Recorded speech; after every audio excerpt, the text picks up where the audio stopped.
Halo, selamat pagi, salam sejahtera buat kita semua. Pada kesempatan ini, saya ingin membahas tentang contoh soal dari analisis gelombang ya. Jadinya yang beberapa video sebelum ini itu saya sudah pernah membahas video tentang pembangkitan gelombang dan deformasinya. Nah, sekarang adalah contoh soalnya. Ini saya ada dua contoh soal. Contoh soal yang pertama itu adalah tentang bagaimana kita mengestimasikan pembangkitan gelombang, yaitu mengubah kecepatan angin menjadi tinggi dan periode gelombang. Lalu kemudian contoh yang kedua itu adalah tentang bagaimana menganalisis deformasi gelombang. Oke, nggak usah lama-lama lagi, langsung aja kita bahas ya. Di contoh satu ini, yang pertama, silakan dibaca soalnya itu ya. Jadi estimasikan pembangkitan gelombang akibat angin dengan kecepatan 22 knot ya. Ini kecepatannya 22 knot yang diukur 3 meter di atas permukaan tanah. 3 meter di atas permukaan tanah pada daerah tropis ya. Pada daerah tropis dengan durasi maksimal gelombang badai itu adalah 4 jam, atau di sini nanti time duration limitednya itu adalah 4 jam. Udah dikasih tahu duluan. Seperti yang saya infokan dulu, bahwasanya time duration limited itu informasinya berdasarkan data. Nah, katakan datanya itu 4 jam gitu ya. Asumsikan bahwa perbedaan suhu antara di laut dan di darat itu adalah minus 10 derajat Celcius. Dan phase efektifnya itu katakanlah 287 km ya. Cara menghitung phase efektif sudah ada videonya tersendiri, silakan dilihat bagaimana cara menghitungnya. Ini langsung saya tembak aja angkanya sekian gitu ya. Oke, bagaimana caranya? Baik, kita jawab sekarang ya. Pertama tentunya kita harus menghitung UZ-nya dulu ya. UZ itu adalah kecepatan angin yang diukur dari ketinggian tertentu. Ini katakanlah dalam hal ini 3 meter, dia 22 knot. 22 knot, kita konversikan dia menjadi meter per detik dengan dikalikan 0,514. Jadinya seperti ini. 11,31 meter per detik. Lalu setelah itu kita cari kecepatan angin pada ketinggian 10 meter di atas permukaan tanah. Adalah ini rumusnya ya. UZ yang tadi itu kita pakai saja langsung 11,31 ke sini, dan Z-nya karena dihitung dari 3 meter di atas permukaan tanah tadi, maka itu adalah 3. Pangkatnya sepertujuh, menghasilkan adalah ini 11,43 meter per detik. Ini adalah kecepatan angin di atas 10 meter permukaan tanah. Oke. Selanjutnya kita lakukan faktor koreksi. Faktor koreksi yang pertama itu adalah faktor koreksi karena tadi kecepatan angin diukur di darat, kita koreksi, kita kalikan dengan faktor berapa kecepatan angin di wilayah coastal atau wilayah perairan ya. Caranya pertama, kecepatan angin di darat tadi 11 ya, kurang lebih 11,43, di sinilah saya perkirakan gitu ya. Kemudian kita tarik sampai sini. Nah, dapat RL-nya adalah sekian. RL-nya di sini adalah sekitar 1,06. Mudah-mudahan saya tepat ya di sini. 1,06 RL-nya.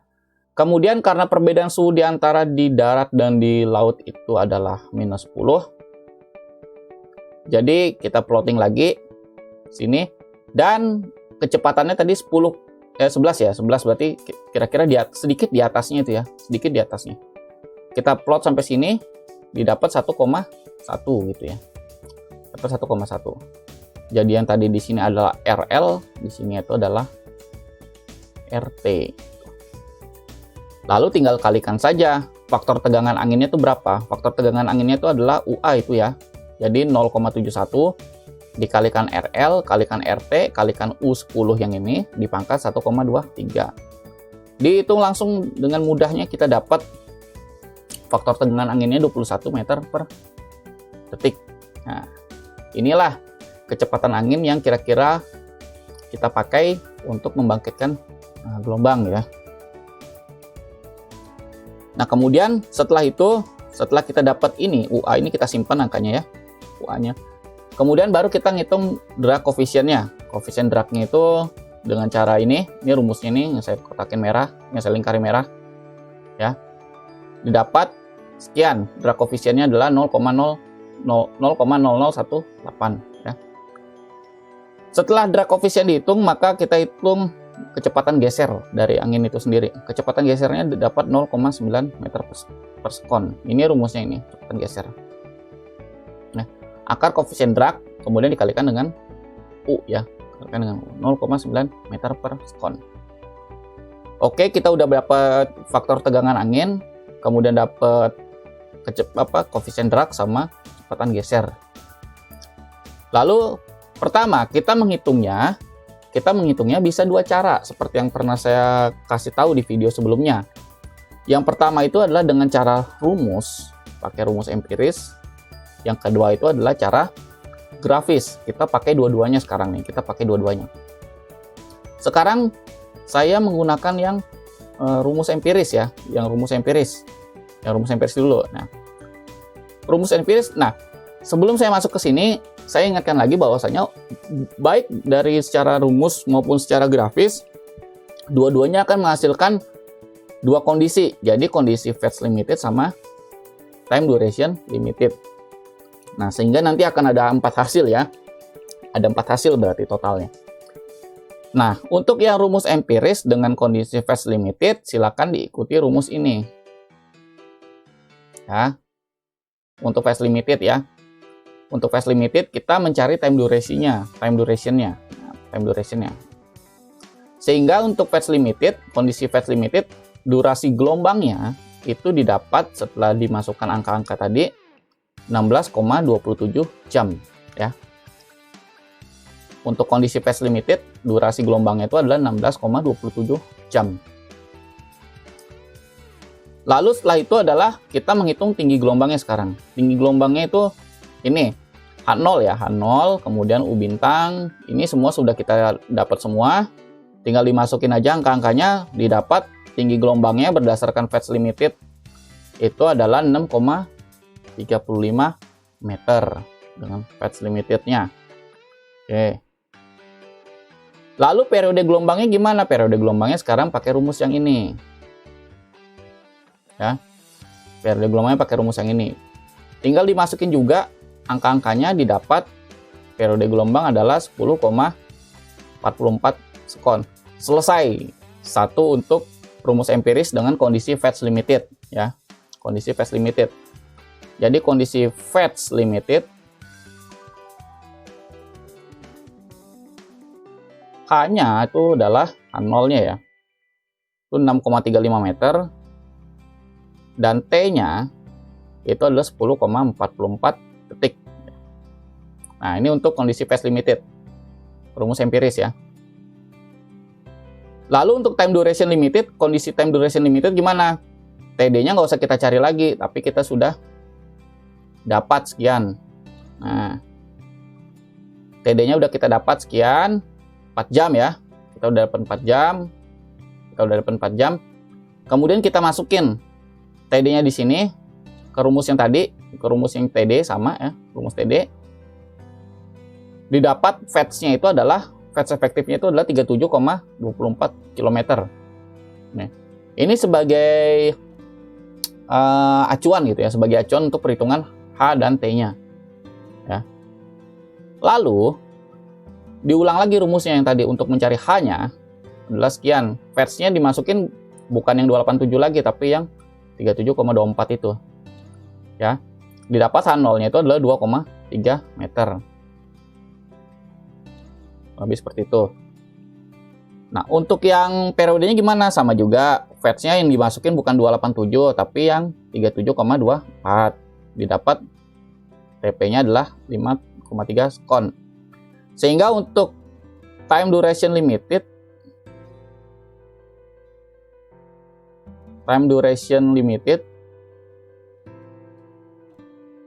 itu dapat H0-nya tadi itu adalah 2,3 meter. Dan T-nya itu adalah 5,3 sekon gitu ya. Kurang lebih seperti itu. Ini rumus, untuk yang rumus selesai ya. Untuk yang rumus selesai nih. Jadi untuk yang rumus ini hasilnya kita rekapitulasi bahwa hasil fetch limited itu adalah ini. Untuk time duration limited adalah yang ini. Nah, yang mana yang kita gunakan? Kita harus memilih salah satunya. Baik fetch limited atau time duration limited, kita harus pilih. Nah, kita gunakan rumus yang bukan rumus, kita menggunakan nilai yang lebih kecil hasilnya. Nah, dalam hal ini kondisi time duration limited menghasilkan nilai yang lebih kecil, sehingga nilai yang kita pakai itu adalah yang ini, yang hasil time duration limited. Nih, hasil time duration limited ya. Jadi kita gunakan antara fetch limited, ini kita pilih yang lebih kecil. Antara fetch limited sama time duration limited kita pilih yang lebih kecil. Hasilnya adalah yang time duration limited lebih kecil, hasil hitungan kita tadi. Makanya ini yang digunakan. That's it. Mudah-mudahan bisa dimengerti dan bisa dipahami juga. Oke. Itu berdasarkan rumus. Nah, sekarang berdasarkan gambar atau pakai grafis. Ini caranya jauh lebih mudah. Tinggal asal kita teliti aja ngeliat gambarnya ya. Dengan menggunakan parameter di bawah ya, dengan menggunakan parameter ini, dan untuk time duration limited yang 4 jam, maka kita langsung plot saja. Nah, sekarang adalah bagaimana cara menggunakan grafik ini untuk kasus yang tadi. Kita lihat yang tadi di sini adalah fetch limited dulu ya. Kita pakai yang fetch limited dulu. Itu menghasilkan tinggi dan periode gitu ya. Nah, ini yang fetch limited tadi kan 287 ya. Kemudian di sini 21. Kita tarik garis sampai mereka ketemu di titik yang saya kasih dulu ininya. Tandanya. Ya. Ini kita untuk yang periodenya kita tarik garis yang ini. Kita tarik daerah yang inilah maksudnya. Ya. Daerahnya ini kita tarik. Nah. Dia ada di sini di antara ini ya, di antara 11 detik sama 12 detik. Ya, bisa kita katakan di situ adalah 11,3 sekon misalkan. Kemudian tinggi gelombangnya gimana? Tinggi gelombangnya yang ini. Garis yang miring ini. Oke, gelombangnya seperti itu. Dia ada antara 5 dan 6. Itu kayaknya di tengah-tengah itu ya, sekitar 5,5 meter gitu misalkan ya. Nah, ya kemudian untuk yang time duration limited, kita nggak pakai garis biru ini lagi, nggak pakai si fetch tadi itu, tapi kita langsung cari yang di mana periode yang 4 jam nih. Periode itu yang ini garis periode ya, yang titik putus ini. Itu garis periodenya tuh ini, dia 4 jam tuh yang ini. Kurang lebih. Ya, ini 4 jam nih ya, ini 4 jam. Ya kurang lebih berarti di sini ya.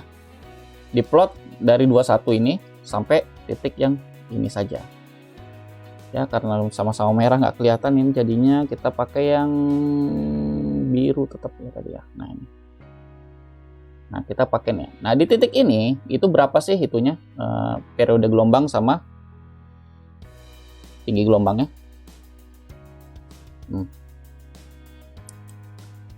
Kita lihat ya untuk yang tinggi gelombangnya dulu lah. Kita lihat tinggi gelombangnya dulu. Tinggi gelombangnya itu di sini di antara angka 2, bukan ya. 2 meter ya, antara 2 meter ini ya. Ini yang ungu ya, saya garisin ungu, 2 meter dengan 2,5 ya. Dan dia di tengah-tengah itu, di tengah-tengah 2 meter dengan 2,5 ya, kurang lebih sekitar 2,25 meter gitu. Seperti itu ya. Kemudian untuk yang si periode gelombangnya gimana? Periode gelombangnya itu berarti garis yang samping ini. Dia antara 5,5 sekon. Oh bukan, bahkan dia udah di 6 sekon nih sepertinya nih posisinya ya. Posisinya sudah di 6 sekon. Nah, kurang lebih seperti itu. Oke, ini hasil berdasarkan grafik atau berdasarkan gambar gitu ya, baik untuk phase limited maupun time duration limited. Jadi kesimpulannya kalau misalkan yang phase limited kita butuh plotting antara ini UA dengan ini phase ya. Tapi kalau untuk yang time duration limited kita butuh plotting UA dengan ini periode durasi gelombang nih, yang garis putus-putus ini kan 4 jam dia tadi tuh. Seperti itu.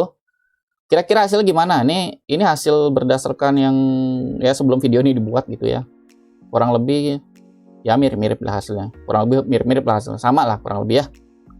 Sama ya. Ya saya hanya mendemonstrasikan caranya aja nih hasilnya tadi. Nah kira-kira hasil plot seperti ini, dan dia hasilnya sama nggak dengan rumus? Ini juga sama ya, jadi kita tetap menggunakan yang terkecil, berarti kita menggunakan ini. Nah kalau hasil dari rumus itu gimana tadi? Hasil dari rumus itu adalah ini 2,3 dengan 5,3. Ini hasil dari rumus ya. Rumus itu hasilnya 2,3 dengan 5,3 sekon. Ya kurang lebih mirip ya. Mirip-mirip hasilnya ya. Antara plotting dan rumus empiris. Yang mana yang dipakai? Kira-kira ya tergantung. Kalau kamu pakai yang gambar berarti pakai yang ini. Kalau pakai rumus berarti yang ini. Suka-suka kita mau pakai gambar apa rumus gitu, terserah ya. Ada orang yang suka pakainya rumus, ada yang suka pakai gambar. Dan hasil atau juga nggak jauh beda banget, mirip-mirip seperti ini. Bahkan bisa dibilang sama gitu ya. Kurang lebih seperti itu. Next, berikutnya adalah kita bahas yang apa namanya tuh deformasinya ya sekarang ya. Deformasi kita pakai hasil yang H0 dan TP yang ini ya. H0 dan TP yang ini ya. Oke, kita langsung pindah aja ke slide tentang deformasi gelombang. Contoh soalnya, contoh 2 ya. Kita langsung pindah saja. Ya, ini adalah kita sudah pindah sekarang ke slide tentang contoh yang deformasinya. Bisa dibaca dari contoh yang tadi, contoh 1, tentukan tinggi gelombang ekuivalen ya. Ditanya tuh tinggi gelombang ekuivalen atau tinggi gelombang pada kedalaman tertentu, dalam hal ini kedalaman 10 meter ya. Tentukan juga tinggi dan kedalaman gelombang pecah. Sudut datang nih ya, bukan dating. Sudut datang gelombangnya itu adalah 45 derajat. Rata-rata kemiringan batimetri atau slope rata-rata batimetrinya itu adalah 1/20. Nah, hasil dari contoh 1 misalkan ini tadi ya. Hasil dari contoh 1 H0-nya 2,3 meter dan T-nya tadi 5,3 sekon gitu. Oke, langsung aja kita bahas gimana deformasinya. Yang pertama caranya adalah kita harus menghitung properti gelombang di laut dalamnya dulu ya. Yang pertama itu adalah kecepatan gelombang di laut dalam. Rumusnya sudah ada ya, sudah dijelaskan, silakan dibaca aja atau ditonton video tentang deformasi gelombang ya. Untuk di laut dalam sekian, kecepatan rambatnya ya 8,28 meter per detik. Setelah itu panjang gelombang di laut dalam, rumusnya sekian, didapat 43,88 meter. Lalu kecepatan grup gelombangnya gimana? Sama juga, kecepatan grup gelombang tinggal setengah dikalikan C0. Ini di laut dalam ya. Kecepatan grup gelombang di laut dalam. Ini kecepatan grup gelombang di laut dalam. Oke. Setelah itu, langkah kedua, kita menghitung properti gelombang pada kedalaman 10 meter. Pertama, panjang gelombang di kedalaman 10 meter. Langsung aja kita pakai ini rumusnya L. Nah, ya. Kemudian L 9,81 5,3 kuadrat 2pi 20pi per L ya. Tangan hiperbolik 20 ya, 20pi. Kenapa 20? Karena 2 kali D ya, D-nya itu D-nya sama dengan 10. Nah, perhatikan bahwasanya seperti yang saya bilang juga di video tentang deformasi gelombang, untuk mencari kedalaman gelombang, maka untuk mencari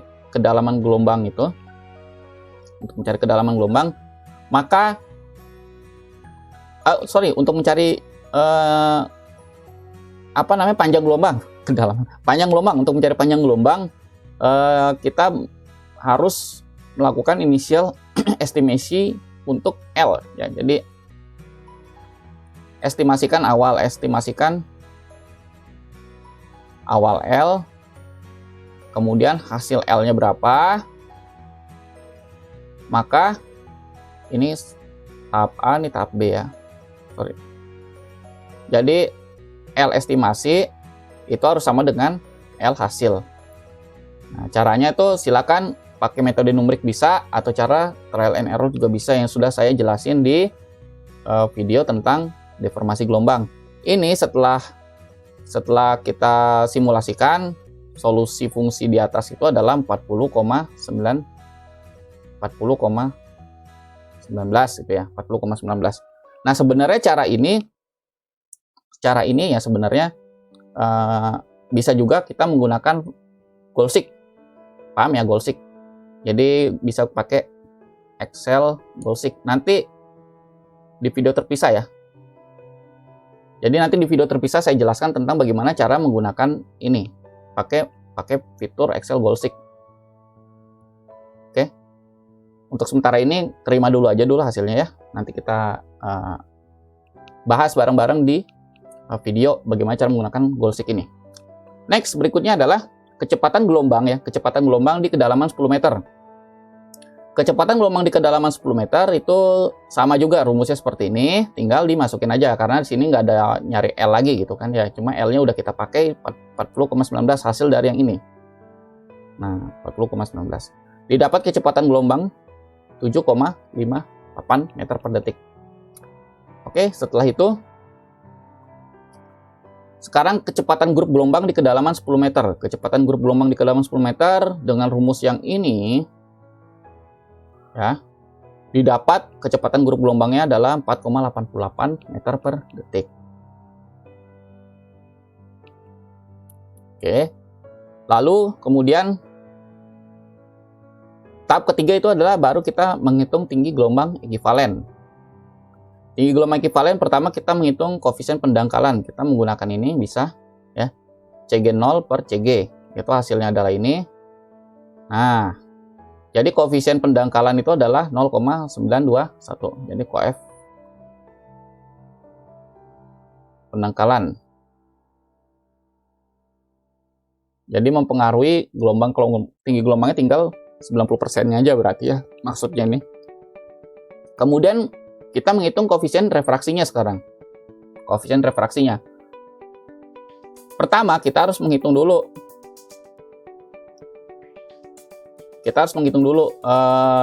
Tetanya berapa. Nah, caranya adalah tadi ya. Jadi sin theta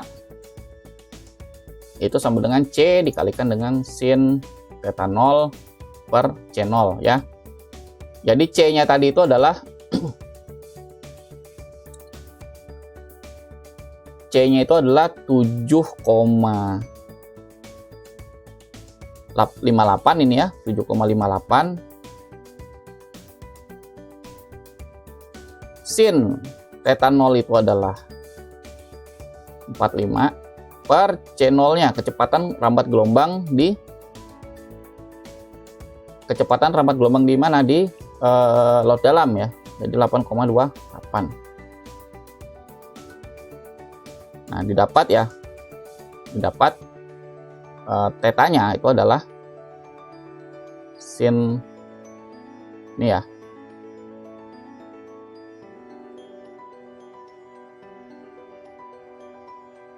Nah, ini didapat tetanya itu adalah 40, artinya apa? Ketika misalkan di sini, misalkan batimeternya seperti ini.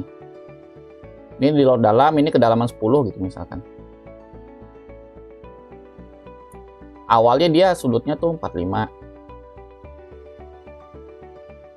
Tapi setelah berbelok ya, sudut belokannya itu adalah 40,34 derajat. Sudut setelah terrefraksi gitu. Nah, setelah itu baru kita bisa ngitung koefisien refraksinya melalui persamaan cos theta 0 dibagi cos alfa 1, dalam hal ini 40,34 itu di akar. Didapat koefisien refraksi adalah 0,963 gitu ya. Seperti itu. Setelahnya, baru tinggi gelombang ekuivalen. HI atau H10 itu H0 dikalikan KS kedalaman 10 dan KR kedalaman 10. Didapat adalah 2,04 meter. Jadi, tinggi gelombang di laut dalam 2,3 meter, tapi tinggi gelombang di kedalaman 10 itu 2,04. Jadi terjadi penurunan ya. Pengurangan tinggi gelombang setelah mengalami pendangkalan dan refraksi.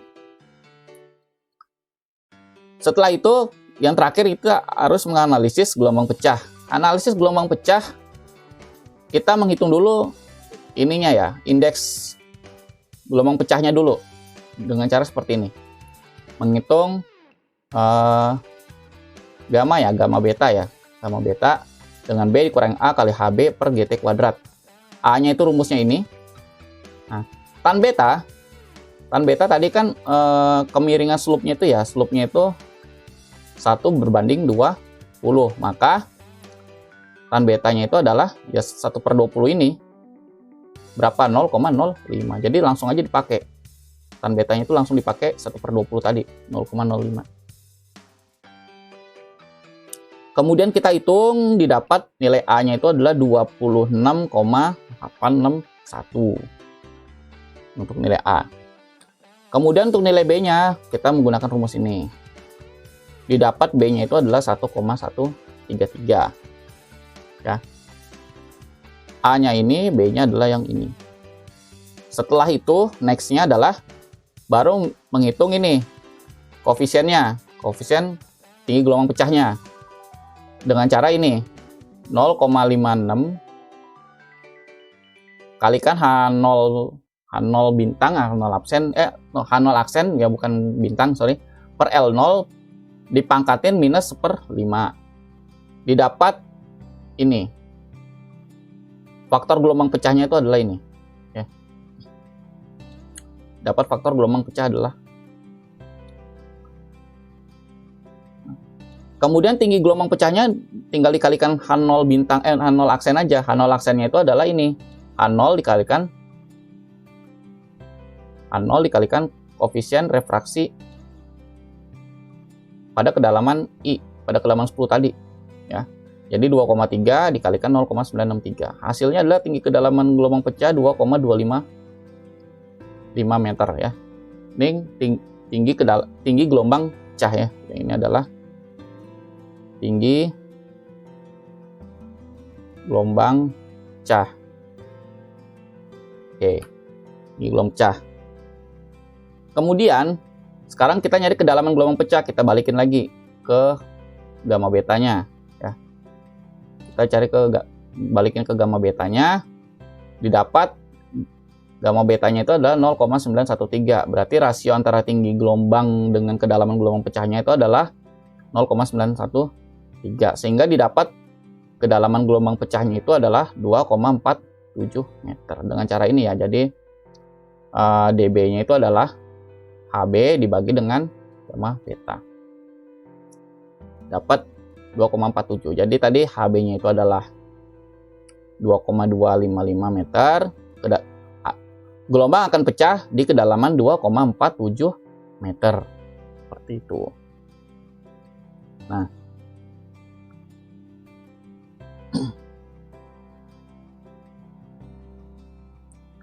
Nah, karena kondisi hasilnya tadi tinggi gelombang pecahnya nggak sama dengan tinggi kedalaman ekuivalen atau dB-nya itu tidak sama dengan DI, ya, maka perhitungannya itu diulang sampai kondisi ini. Sampai kondisi ini terjadi. Baru kita dapat nih. Ini masih inisial kalkulasi aja, kalkulasi awal ya. Ternyata hasilnya terjadinya seperti ini. Di kedalaman 10 itu bukan gelombang pecah, sehingga tinggi gelombang pecahnya nggak sama dengan tinggi gelombang ekuivalen. Dan begitu juga dengan kedalaman gelombang pecahnya ya, tidak juga dengan kedalaman ekuivalen gitu. Nah, setelah dihitung dan diulang-ulang dengan bantuan Microsoft Excel gitu ya, silakan dilihat nanti di slide berikutnya dan di video yang lain gitu ya, cara menghitungnya gimana. Ini gelombang mulai pecah didapat ini. Jadi tinggi gelombang pecahnya 2,09 meter dan kedalaman gelombang pecahnya itu adalah 2,25 meter. Nah, dua komponen ini yang paling penting digunakan ya dalam analisis angkutan sedimen pantai dan desain bangunan pantai gitu ya. Kesimpulannya tadi di kedalaman 10 dia gelombang itu bukan gelombang pecah. Intinya gitu aja yang di sini. Hasil slide ini menunjukkan bahwa kedalaman 10 itu bukan kedalaman gelombang pecah. Sedangkan ini kedalaman gelombang pecahnya didapat adalah 2,25 meter dan dengan ketinggian 2,09 meter. Ini adalah contoh perhitungan tabelnya. Bisa kita lihat yang pertama ya. Ini kita buat dua tabel, ya ini datanya. Kita buat dua tabel. Yang pertama tabel HI, ya ini HI, ini kemudian HB. Ya. Hitung HB. Kemudian kedalamannya nih kita pojokin ya. Jadi kita bikin di kedalaman HI ini, kedalaman khusus HI. Ini kedalaman gelombang pecah yang diestimasi ini. Ya saya tulis S ya, ini estimasi. Angkanya sama 10 sampai ya semua 10 sampai 1 ya, 10 sampai 1. Nah, kemudian ketika dihitung sampai menghasilkan HI ini. Sampai menghasilkan HI. Kemudian ini juga ketika dihitung menghasilkan HB dengan menghasilkan DB.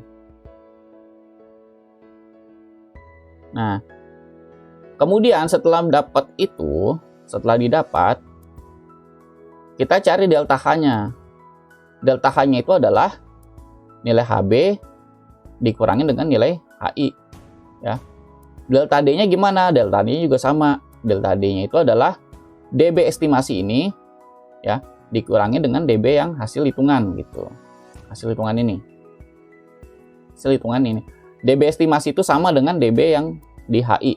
Jadi DB estimasi itu sama dengan DB di HI. Sedangkan DB ini hasil hitungan gelombang pecah ya. Ini hasil hitungan. Nah, jadi DB-nya ini nanti harus sama dengan yang di sini. Pada kondisi mana? Setelah dicari, dihitung, di-drag ya. Setelah di-drag, ternyata ini kita ngitung patokannya itu adalah yang ini, delta H dengan delta D. Setelah di-drag ke bawah sampai dia kedalaman ini 2,25, didapat ini yang paling kecil ya kondisi ini. Jadi delta H kita lihat HB-nya itu 2,086 ya. Dihitung dengan metode HI juga didapat 2,05 gitu ya. Model seperti itu. Selisihnya 0,038 meter gitu. Nah, tapi di kedalamannya juga sama. Di kedalamannya berdasarkan analisis gelombang pecah 2,245 dan berdasarkan ininya juga di HI-nya juga 2,25. Berarti mirip ya. Jadi antara 2,25 dengan 2,245. Dengan dari sini dengan ini kan mirip. Selisihnya 0,005 meter. Kalau yang ini selisihnya 0,038 meter atau 3 cm saja ya, 3 cm. Dan bisa kita katakan di sini gelombangnya itu sudah mulai pecah dan boleh jadi angka ini yang digunakan gitu ya. Jadi kesimpulannya adalah untuk analisis gelombang pecah itu antara kedalaman di HI sama kedalaman di hitungan DB itu harus sama angka HI-nya ya. Jadi kesimpulannya itu adalah pada kedalaman berapa sih dihitung dengan metode HI sama dihitung dengan metode HB itu menghasilkan angka yang sama HB-nya. Kurang lebih seperti itu. Jadi ini saya hapus sedikit ya. Saya hapus sedikit.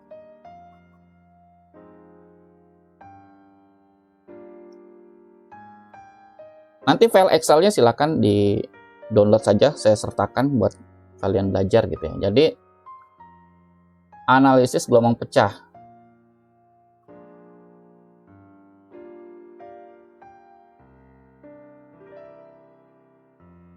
Itu kesimpulannya itu adalah pada kedalaman berapa D berapa ya, agar ketika dihitung dengan HI dan dengan HB menghasilkan